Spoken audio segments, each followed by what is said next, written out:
Hello and welcome back once again to the Ghoul Guide Association. We are, of course, your Ghoul Guides. I'm Lauren. And I'm Mary.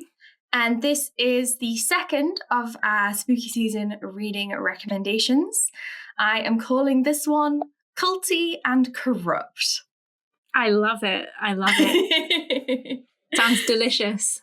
Thank you. Two of my favourite things. They're not my favourite things because they're both bad.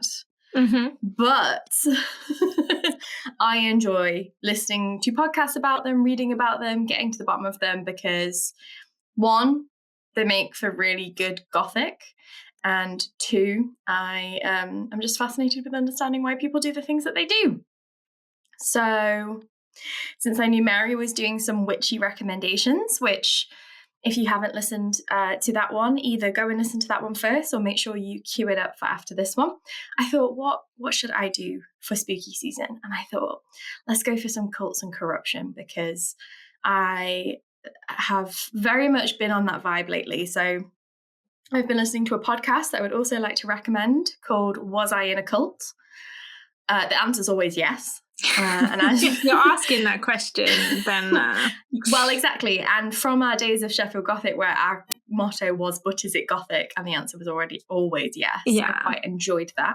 But that's a podcast by two people who themselves have been in what were arguably cults, and every episode they interview somebody who is a survivor of a cult, whether or not that is an MLM like LuLaRoe or Mary Kay, or it is a big worldwide religion like Mormonism or the Jehovah's Witness, or a 5-person alien end of the world cult, or something a little bit more unexpected like a workplace or a online astrology group.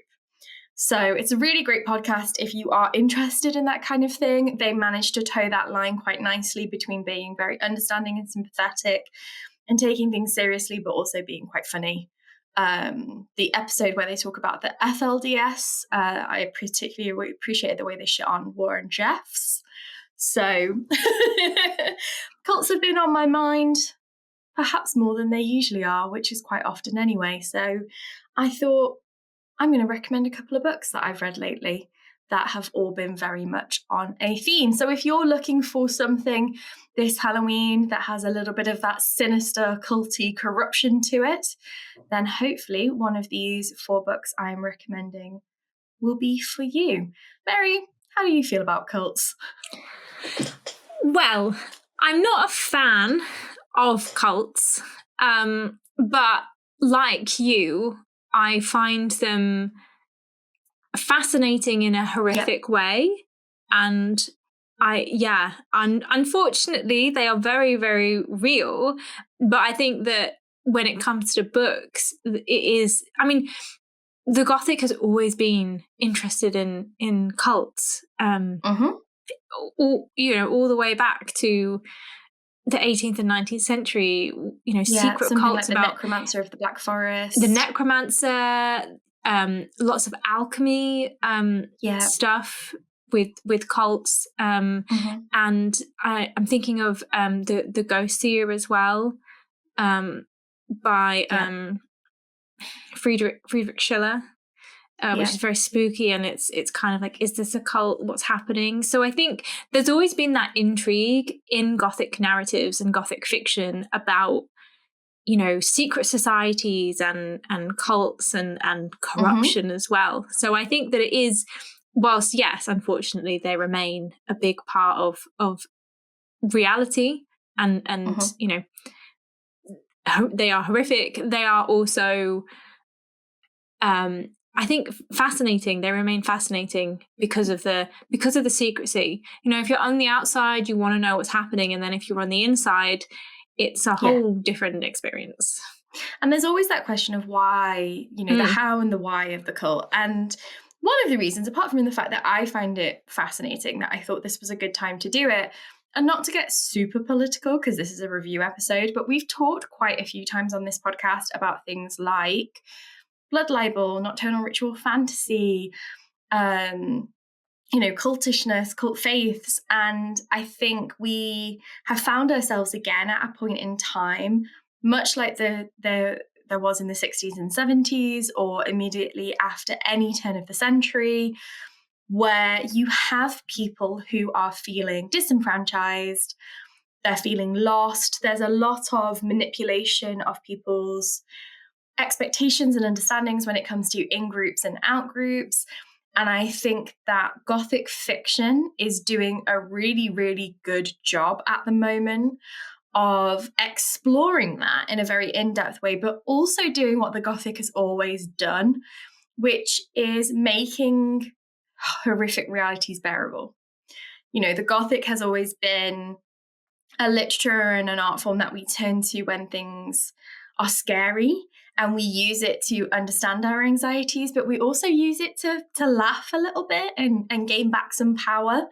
That's why the camp's always been a big part of it. So I thought, actually, Halloween 2025, probably also a good time for a little bit of cultishness. But yeah, the culty corruption aspect of the Gothic has always been a huge thing. You've only got to look at something like Matthew Lewis's The Monk, which is about corruption in a Catholic church and literally the corruption of the soul, right through to something like a lot of the 20th century and early 21st century horror, even something like Scooby-Doo. So the first Culty Corrupt book on my recommendation list is more about the corruption of it all. And that is Megan Giddings' 2020 novel, Lakewood.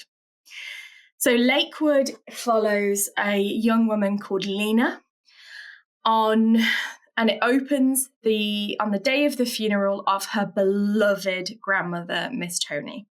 Lena and her mother are trying to figure out how they are going to survive without their grandmother.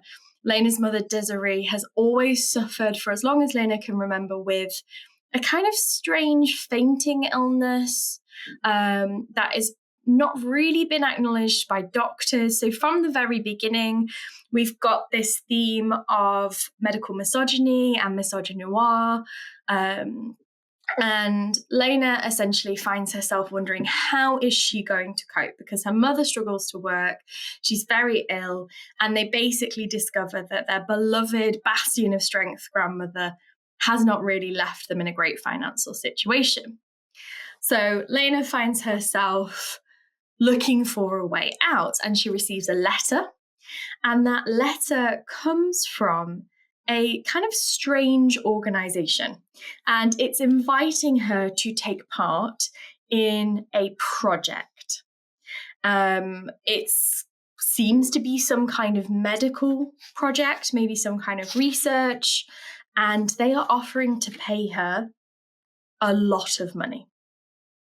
Like a lot of money.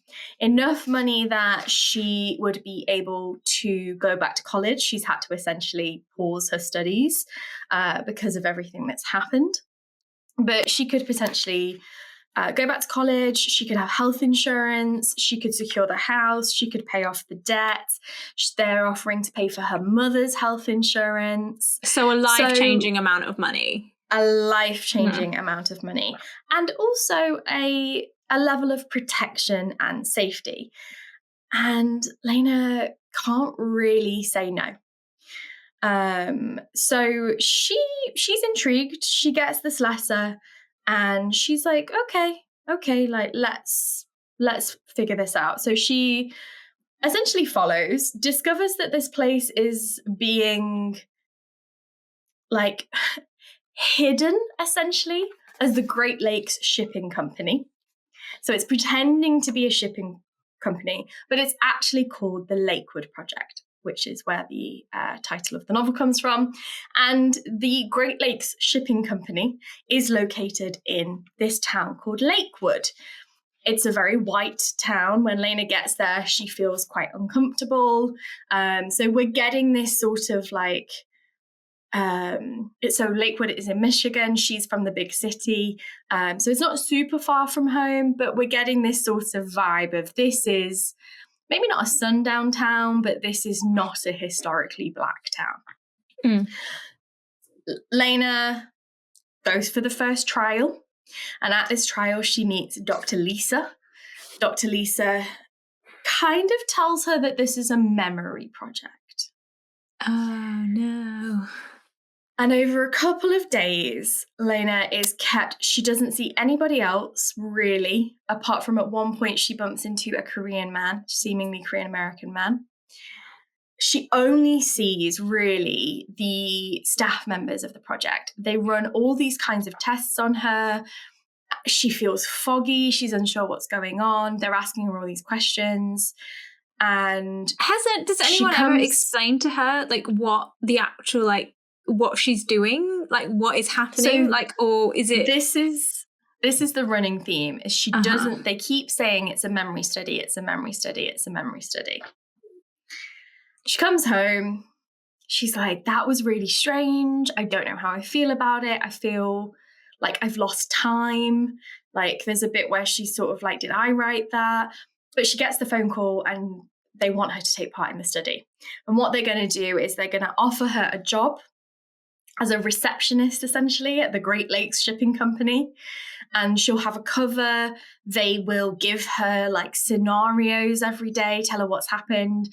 And she'll be there for 6 months and she will pretend to be working at this company. They're going to give her a house in Lakewood. They're going to give her this health insurance. It's going to solve all of her problems. There are so many red flags here. I'm like, girl, you need to run away. Like, don't sign anything. And Lena herself, at the very beginning, is like, this is a big red flag. And this is one of the things that I think is really great about this novel. It does not hide the corruption from the very beginning. Lena knows as soon as she gets this letter that something is not right about this.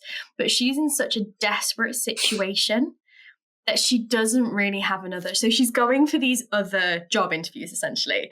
And the same time that she gets this offer, she interviews for a place called Burrito Town, a new fast food joint that's opening up in her part of the city. And they won't even give her a job as like the burrito maker. The job she gets offered is to dress up as Miss Corn Chip. Oh, no. Yeah, no, I think I'd be going to the... I think I'd be going to the cult. I'm like, okay, no, I'm not dressing up.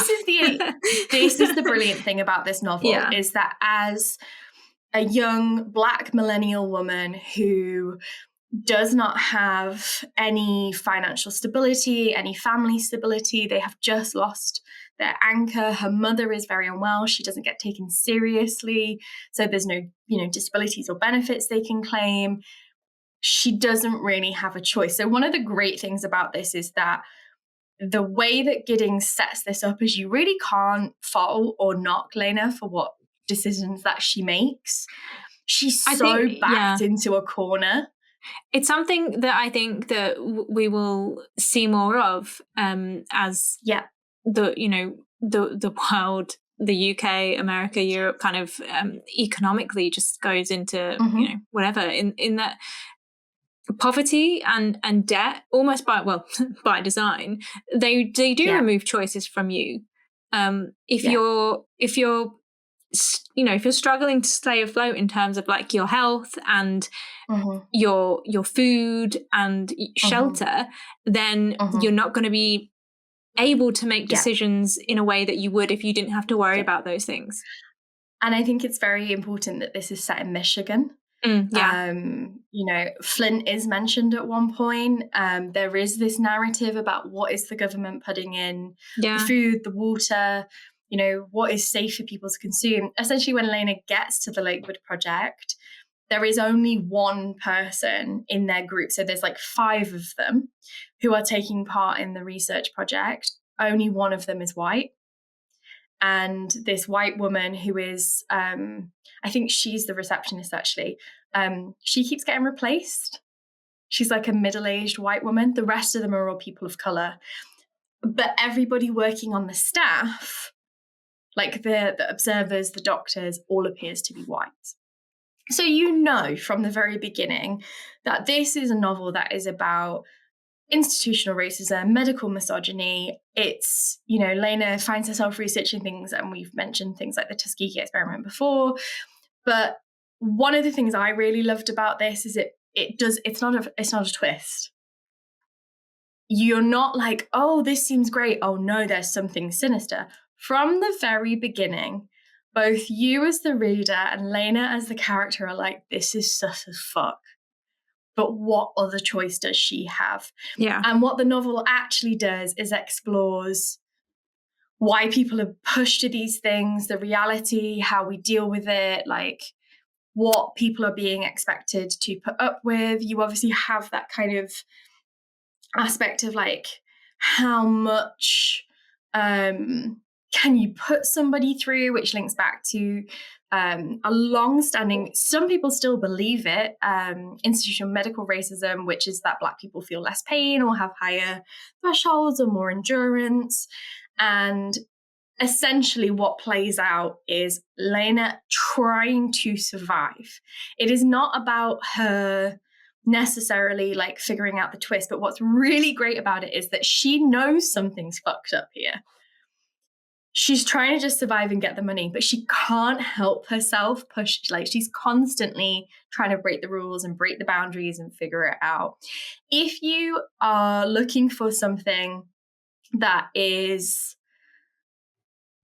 I mean, really well written, really engaging, and really picks apart the experience, it's not really interested in what they're actually doing. I won't go into any more of what the plot is.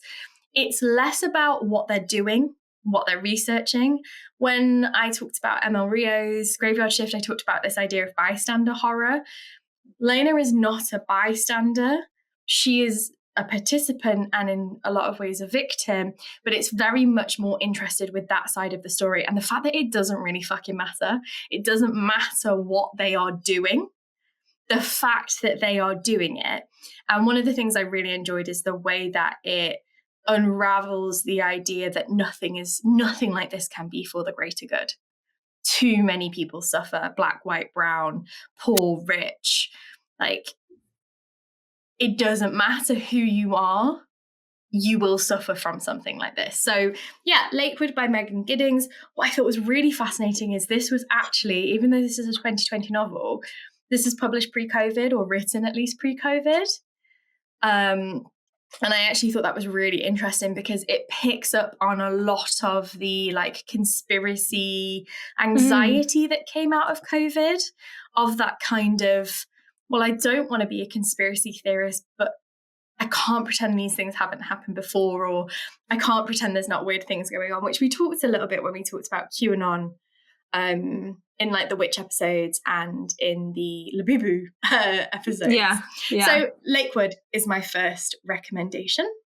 Sounds great. My second recommendation is something completely different, and actually a book that Mary also recommended in the Witchy episode, and that is The Year of the Witching by Alexis Henderson. Excellent book. Yeah. So this is the story of a young woman called Emmanuelle. Emmanuelle is born into a very religious, very pious, high control religious group. So now we've got the cult and the corruption. So as Mary mentioned in the witch episode, there is essentially this church, the Church of the Father, and they have this thing called the Holy Protocol. There's a prophet. As you're reading it, you're getting lots of elements of those very conservative, very fundamentalist Christian groups, such as the LDS, the IBLP, Jehovah's Witness. It does a really good job of blending familiar concepts from Christian cults, but then taking that out of it so that it's not one specific group. You know, it's not like, oh, it's a, imagined version of. It is its own thing, but it blends all those ideas.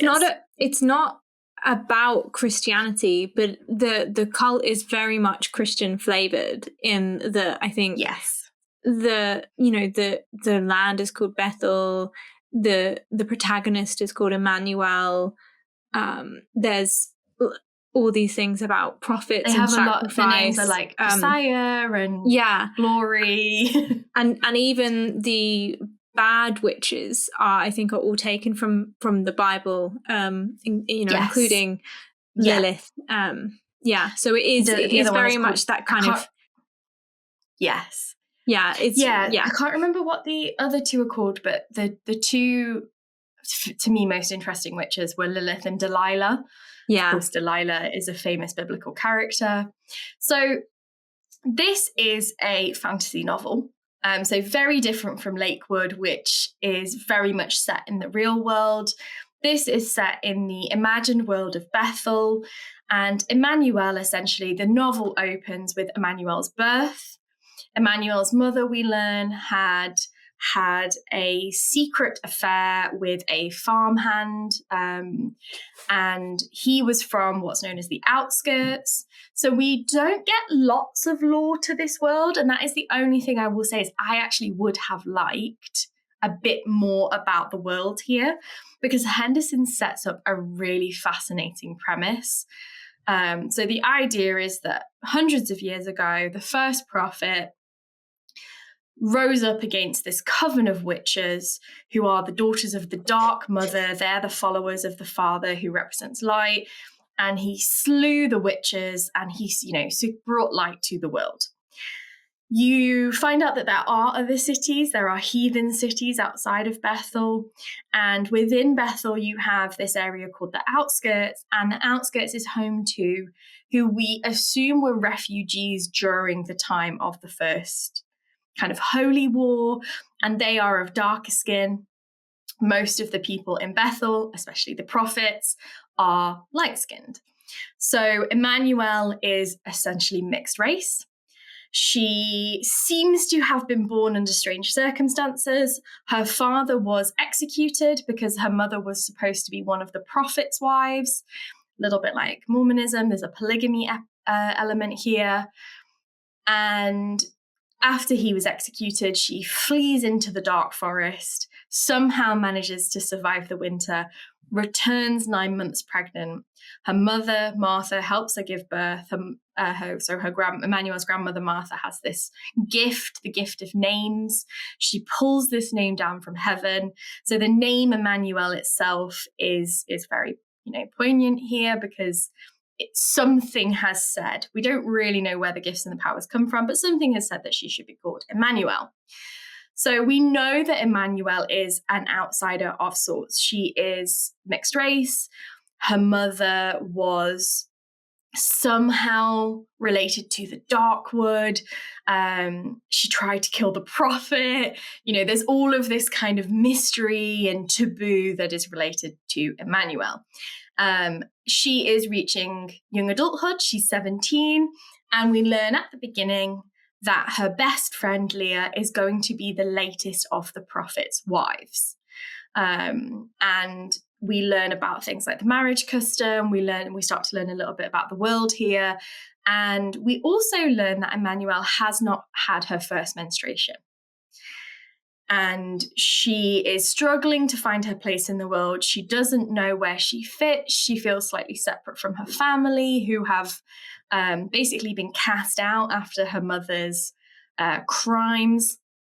And essentially, Emmanuel's coming of age and her womanhood ties in with this history of this place, the unraveling of this cult's history, and she finds herself constantly being drawn to the Darkwood and to the essentially essence, the undead essence of these 4 witches who were slain hundreds of years ago. So this is a really witchy one. It's super, super culty. It's got a brilliant kind of world to it. My only real criticism is that I really would have liked more. I was like, I want to know more about these witches, and I want to know more about the heathen cities, and why? But it does a really good job of staying focused on the narrative. Emmanuel is a really compelling character. The prophet is absolutely vile. But I think for me, one of the most horrific parts of the book, like the kind of narrative strands, is her friend getting married to the prophet, because at this point he's an old man. He's dying. He's got all these wives already, and some of his wives are, just a couple of years older than Emmanuel and her friend anyway. But it's the way that in the narrative it's just seen as normal that her friend would, of course, like get married to this old man and then move in with him, and it's just horrifically gross. And she's meant to be like, Leah is meant to be so like blessed and grateful.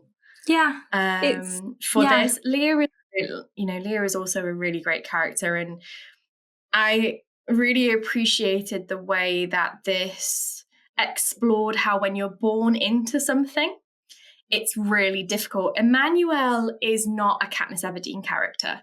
She's a born rebel because she's born to boo, like she's born to break some of these bonds. But she is like, no, I love my family. Her family actually are all really, it resists that temptation to be like, she's an outsider and she's a rebel. And it doesn't reduce her to a stereotypical kind of disruptor. She's a very empathetic, very understandable character. And when she hesitates and when she struggles and when she can't quite, she can't quite accept that everything that she knows is maybe not true. It reminded me a lot of watching documentaries like Keep Sweet, Pray Obey.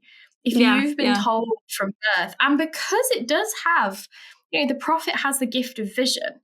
There is magic, there is these gifts. It's not like this father and this mother don't exist. It's not like these witches don't exist.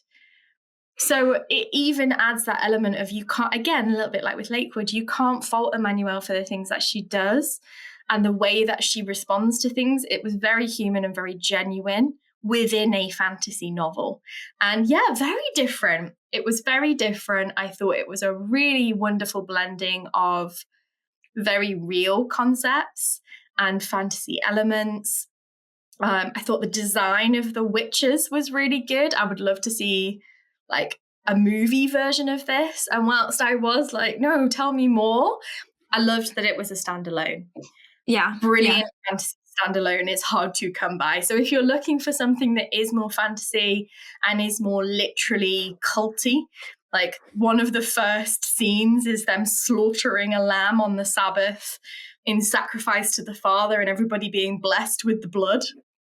So if you're looking for something that is a little bit more culty and fantasy, then Year of the Witching is for you.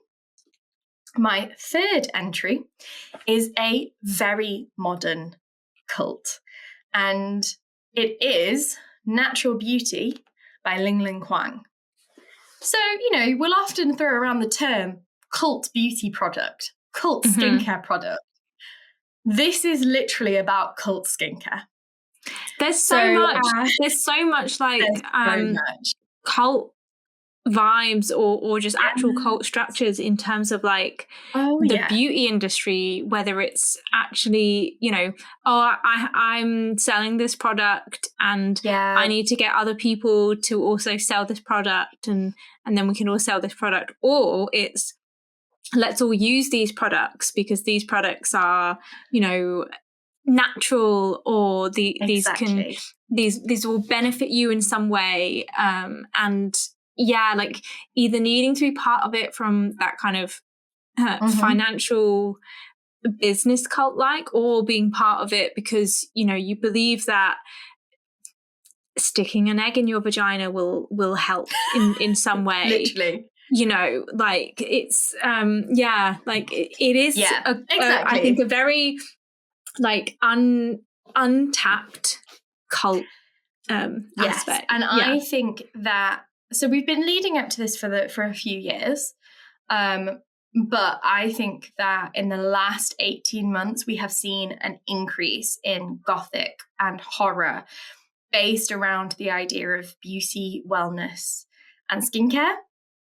So I mentioned back in our first reading recommendations when I was talking about Sirens, a book by Mona Awad called Rouge, which is about essentially a health spa that is vampiric in nature and literally feeding upon people, and there's some kind of supernatural element. I think, a lot of MLMs are beauty-based, Mary Kay, Rodan and Fields, Avon, and then we've had this whole thing recently about the artificial virality of beauty products, because a beauty product, you have to have the viral beauty product. And companies have essentially been artificially constructing that virality. And the whole point of viral is that it shouldn't be an artificial construction. Like, viral in that internet sense is supposed to be something that naturally catches and takes off. I mean, we talked about that with Labubu, but that wasn't their marketing strategy. It just happened. But a couple of brands have been recently found out. We've also recently had Korean skincare brand Romand, who have had one of the culty viral products of the last 2 years, the Lasting Lip Set. It's recently been found out that that's been causing people like perioral dermatitis. We recently had an instance where they tested a bunch of sunscreens, and the ultraviolet sunscreen came back with a very, very low SPF rating. So we've also recently had not only this manufactured idea of the hot thing, the viral thing, but also a couple of big companies being found out for not actually doing what they say on the tin or taking advantage of their consumers. So Natural Beauty is about an unnamed narrator who is a first-generation Chinese American. Her parents are piano teachers who fled the communist regime, came to America with next to nothing, and scraped together enough money to kind of support their family by teaching piano. At a young age, she is, in love with piano. She listens to her parents play, and she is a prodigy, essentially. We learn that she was picked for a scholarship at a very prestigious school, which seems to be something like a conservatory or a Juilliard type place. And essentially, after rising to the top of the ranks at the school, having a very promising early career, her parents get into a car accident and they are both paralyzed, and she gives up piano completely. She's working at a minimum wage job. She's like ruining her hands by scrubbing dishes. And one night, she's in this restaurant and this fantastic, fabulous woman comes in and is talking to her, recognizes her, and offers her a job at Holistic, which is spelled HOLISTIK, which how many, it's giving Glossier, it's giving Medicube, all of those brand names. And I say this as someone that is a full skincare junkie. Like, I have had to so many times over the last few months be like, you don't need another blush. You have 7 blushes. They're all basically the same color. You don't need to buy another one just because you've seen someone using it on TikTok. So I'm very much holding my hands up here as being someone who is in this cult and actively has to kind of try and stop myself from falling for the full cultiness of it. So she is given a job at Holistic. Holistic essentially is this skincare brand and spa. It's giving Goop. It's super high end. It's very it's run by this guy and this woman, and they are it's all about innovation and the ingredients. And she starts working at the store, and essentially over time it starts consuming her. She meets the niece of the CEO, essentially, and starts this friendship, and she finds herself slowly kind of sucked into this world, and she finds herself starting to change. She's using all the products, and she starts noticing these changes. Her hands and her face suddenly, everything's looking better, feeling better, but there's something that's not quite right. And I am not going to go any further than that, because whilst I would say, a bit like with Lakewood, you know that something can't be right. You know that this isn't just a skincare brand. You know there's got to be something that's not quite right here. What it actually is that's not quite right, and how it's not quite right, and what they're doing, I thought was really brilliant. Trigger warning for body horror, and trigger warning for, I would say, not necessarily racial violence, a little bit like Lakewood, where her being a Chinese American and a first generation is part of why they prey on her. And her status as a piano prodigy, is somebody that has this excellence and this brilliance, is a big part of it. And her relationship to her parents, I think, is really important. But this one has some real disgusting, visceral moments. And this is why I always say, like, I love the Gothic and horror. I can read it. I cannot watch it. It is like real tummy turner at some point, but it does it in that way where it's not like, it's grotesque, but it's not gratuitous. And I really enjoyed this one does that thing where you've got that slightly unhinged narration, because she is so tired, she's so exhausted, she's so lost, that even though it's not a twist that something sinister is happening, but it is really hard as you're reading it to pick up on what it is and where it's coming from. Really enjoyed this one. If you're looking for something that is very modern, very of the moment, if you read Rouge and you enjoyed that, if you're looking for something that is, if you're like me and you can't watch that kind of twisted body horror, but you wish you could, Natural Beauty is one for you.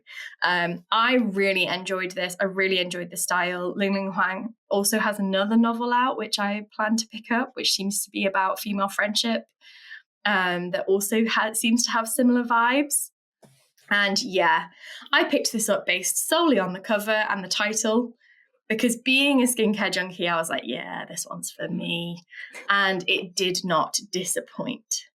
It sounds so good, and I feel like I need to read it, because I want to know. I want to know what's going on. I think you will like this one. Yeah, it does that thing that I think the best horrors do, where it's not the sinister suspense of, oh, everything is not quite what it should be. You know from the beginning, but it does that thing where, like, it fulfills your expectations by subverting them, and I love it when that happens. I like being surprised that, you know, when I am surprised by something, and I was surprised by the one I'm going to recommend next, I generally, if I'm surprised, instant 5 out of 5 rating. But I do also really like, I'm a gothicist, I love a trope, I love a convention. I love it when my expectations of the genre are fulfilled, but I'm still compelled. And I'm like, oh my God, what is happening? Oh my God. Like, I love those moments where I'm reading and I go, oh, is it X? Like, that's always very fulfilling. It's hitting all the notes, but also there's a mystery there that you're like, I need to see how all these notes fit together. And what the final tune will be to carry on with that stupid metaphor. Yes. Exactly. Now, my final book, I cannot actually tell you exactly how it is culty or fully how it is about corruption, because if I tell you, I will give the whole game away. But what I am going to tell you is that I asked Kathleen, who, if you listen to our 28 Years Later review, I asked Kathleen to read this. And I said, I really want to talk to you about this book. Can you read this? Can we have a book group? So she was like, yeah, I'm going to read it. And then she messaged me And I'm just going to find it because she essentially yelled at me and she called me names. Oh, no. So, I don't know what I'm feeling about this book now, but I'm intrigued. So she messaged me and she said, "Oh my God, you jerk." I loved it. I'm devastated. You jerk. Okay. All right. So this novel is Julia Armfield's Our Wives Under the Sea. So this is a novel about Leah and Miri, who are married. Leah has just returned from a deep sea mission, and something is very, very wrong. Miri cannot work out what it is, but Leah is not really talking. She will only drink salty water. She listens to static on the radio, and she cannot connect with her no matter how hard she tries. This is a novel I was not expecting. I did not know what this was going to be when I picked it up. It is a bystander horror. So Miri you get Leah and Miri's narration. So you get Miri's present narration and you get Leah's diary from the deep sea expedition. So they're on a deep sea submarine. There's 3 of them. And essentially they do the descent, they get down there, and all of a sudden, all of the power goes off. They can't move, they can't contact anybody, but they don't seem to, they're not sinking. They're just there. So Miri doesn't know where she is, and essentially the novel tells us that Leah has always been obsessed with the ocean, always been really interested in the ocean, something that she shared with her dad. Miri and Leah met, got married, and Leah has been working for the company. And the company we know from the beginning is shady as hell. Miri... It's reminding me of the whole Titan submersible.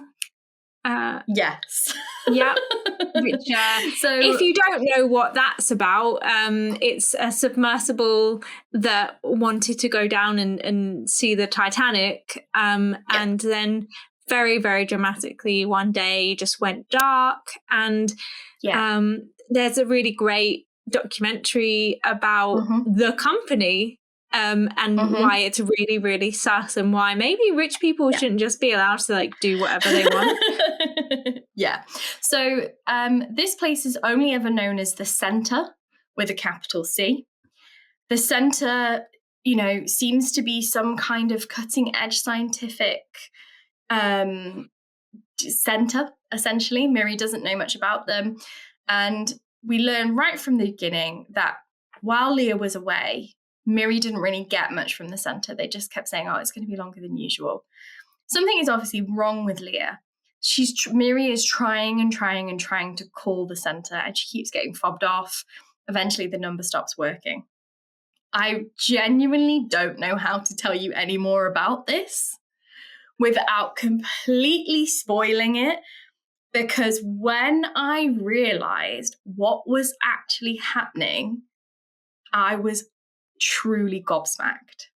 This is a genre fiction. It is a horror, but it is a bystander horror.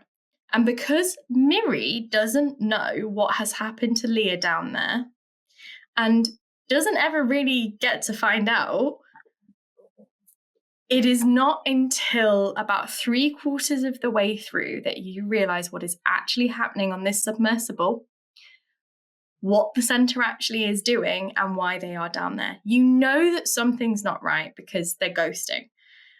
But it actually does take you a while because, and I said this to Kathleen, we are so used to shitty corporations when things go wrong that I didn't question Miri not being able to get any help from these people and her not being able to get in contact with them and then not giving Leah any support. I didn't question that for the first like 100 pages. It just seemed completely mundane. And Miri's portion of the book is mundane. It is about her day-to-day life, experiencing this strange change in her wife, who will not speak to her, who will not communicate with her, this breakdown in their marriage, and the breakdown then for Miri and her identity.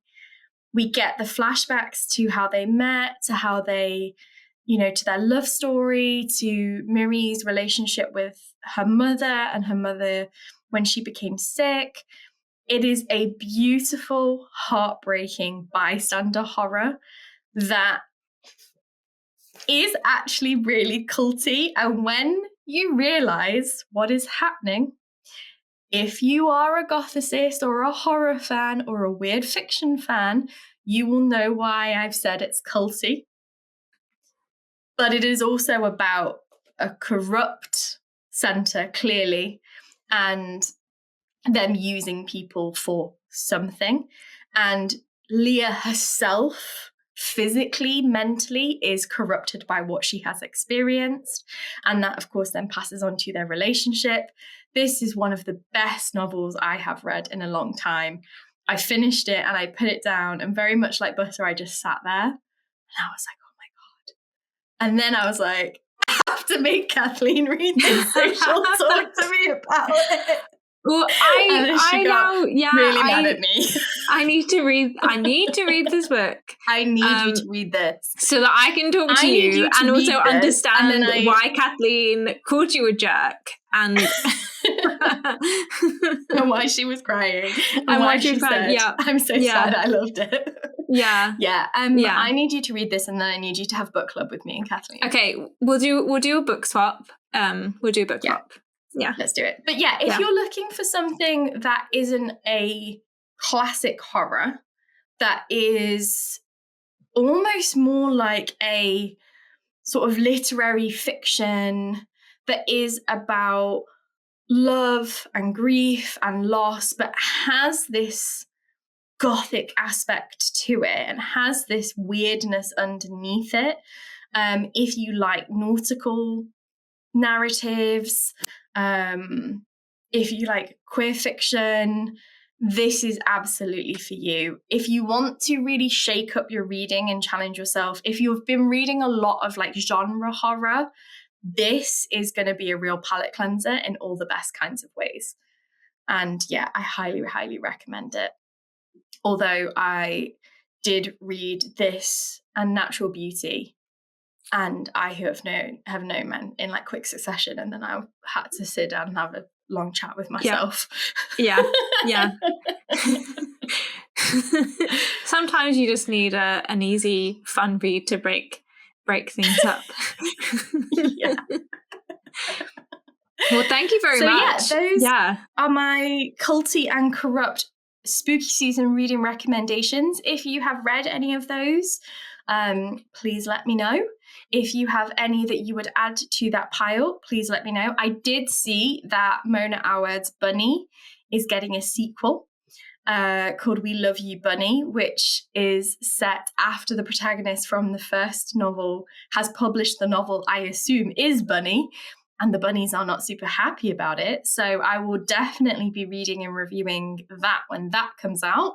But if you have any other along those lines that you would like Mary and I to check out, or if you've been seeing a title around and not sure, if you want us to talk about it, then please let us know. And comment, like, subscribe, send us a pigeon, send us a raven, summon us in the fireplace, whatever it might be. We hope that these novels bring you some joy this spooky season. Yes. So enjoy whatever you are doing for Halloween and for the start of spooky the spooky season. End of the year. Yeah. Send us pictures, if you want to send us pictures of your pumpkins, if you've been carving some sick jack-o'-lanterns, if you've forced your cat to wear a witch's hat, send us a picture. We'd like to see that. Yeah. We'd like to see that. That would make us very happy. I haven't got it, and I should have showed you. One of my students bought me a teeny tiny Ouija board. I love it. It is like, I love it. It is genuinely like the size of a nail varnish. And it even has a little drawer with a planchette in it. So technically I could use the teeny Ouija. And I love the fact that teeny Ouija sounds like teeny weeny, but I could actually use the teeny Ouija to speak to the spirits. Well, there you go. There's no excuse. If you wanna send us, your Halloween updates or a reading recommendation or just any other comment, then there's no excuse for you not to do it, because you can send Lauren a teeny tiny Ouija board. Yeah. But yeah, we love shit like that. So send us it. And of course, stay safe and stay spooky this Halloween season. We love you, our ghouls, and we will see you next time. Yes. Stay safe and stay spooky.